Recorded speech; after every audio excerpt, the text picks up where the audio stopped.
CBDC that requires ID. So what's the big problem, Magic? What's wrong with that? Think about it. Every single transaction in your life that you will ever do and ever have done will be logged and registered on an open ledger, because that's what the blockchain is. Now, Bitcoin avoids this because you don't need your name on your Bitcoin wallet. So it will be a number on the blockchain ledger. Yes, you can be traced by some clever detective work. That's fine, that's like cash.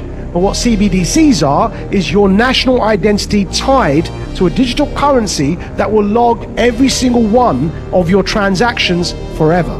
Because once it's on the blockchain, you can't erase it. And that gives you absolutely no anonymity.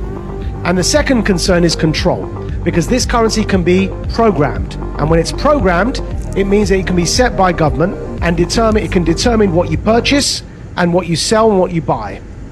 And so if you go back to Canada and what happened with the truckers' protests, of course there the problem is, if you're a persona non grata, if you support a cause, if you support some form of magazine or platform that is thinking outside of the box, you're on a list, you can be penalized, and of course it's an incredible problem. So these are the problems that this currency presents. Now, it's going to come anyway. Nothing much we can do to stop it. So I'm going to conclude by saying, how do we make sure that our rights are guaranteed, even though this phenomenon is on the horizon and is coming at us anyway? And the answer there is, we've got to make sure that we protect the off-ramp.